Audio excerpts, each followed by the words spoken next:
Welcome back, everyone. It's good to have you, or if you're new to the channel, my name is Kat, and this is Kat's Koven, where we talk about all things creepy. Since I'm just starting out, I thought I'd give you guys a creepy encounter that happened to me a few years ago. I was 19 at the time, and I had just gotten a job at Domino's Pizza. Now, I can tell you this right off the bat, being a delivery driver is terrifying, whether you're male or female. You never know who you're going to encounter. I had a few uncomfortable situations where people would ask me to come into their house and put the pizza on their table. Me being young and stupid, I did stuff like this often, but nothing came close to the story I'm about to tell you. I was a closing crew member, which means I did some late, sketchy ass deliveries. It was about 10 to close. And let me tell you, I was ready to get out of there. I was broke and I really needed the money at the time, which is why I took the position in the first place. But every night I was there, I would count down the seconds before it was time to go. I heard that god-awful ding to notify us that someone had ordered a pizza. I remember thinking to myself, ugh, I hope Steve takes this one. But of course, I just heard him enthusiastically shout, "Hey, Kat, got one for ya." I dramatically rolled my eyes and joked around with my two coworkers while we were waiting for the pizza to be done. I took a second to peek at the address and, I hated this apartment complex. It had some of the sketchiest looking people living in it. I looked over to Steve and I said, "If I get murdered, it's all on you, buddy."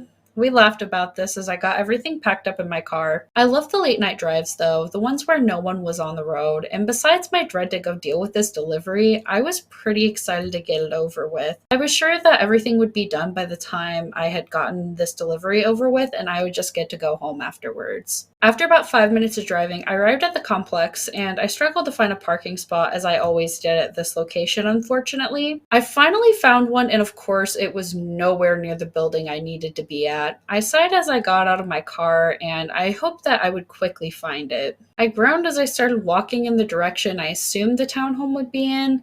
And as I kept walking, I noticed a terrifying sight out of the corner of my eye. I looked over and in one of the buildings, in the window, there was a clown.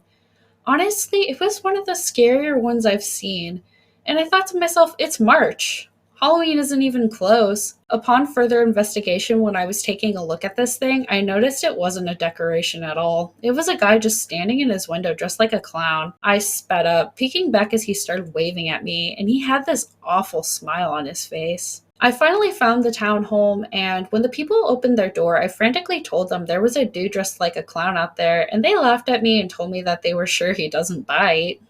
I was anxious, but they were right. It was just a dude dressed up in a costume. He wouldn't hurt me. I finished up taking their payment and started speed walking towards my car. I tried not to look over at the building, but I couldn't help but peeking. He wasn't there anymore. I was relieved, thinking maybe he was just trying to scare people who were out on the property late, and I kept walking back to my car.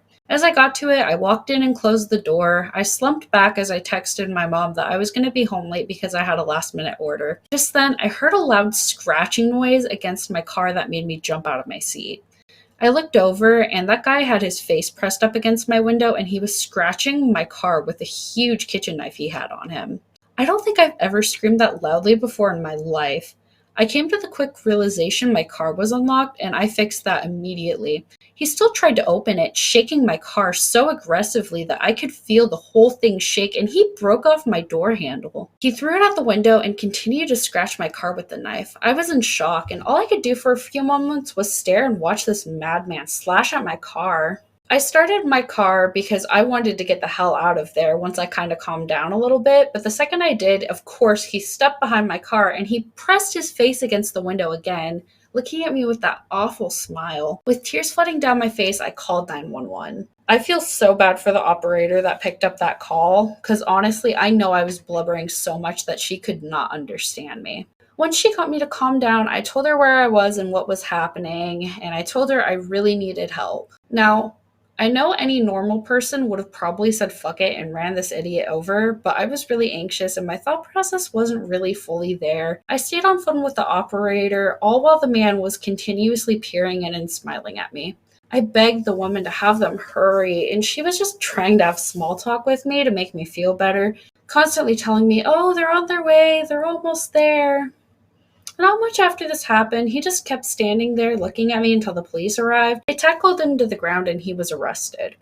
I was finally able to call my boss, who had been frantically texting me, trying to figure out where I was, and explain the whole story. It was annoying, all the things I had to do that night. I don't think I got home till like 3 or 4 in the morning, honestly. And when I got home, I still couldn't sleep. Every time I closed my eyes, I just thought about how creepy he was. Needless to say, that was my last day with Domino's. Even now, years later, I feel this gaping hole in my stomach whenever we pass by that complex. If you're a delivery driver, please stay safe. Always watch your surroundings and trust your gut. Thank you for listening to this short episode of Cat's Coven. I hope you'll return for the next one. If you or someone you know has had any sort of creepy encounter, make sure to submit an email to cats.covenx@gmail.com. Stay safe out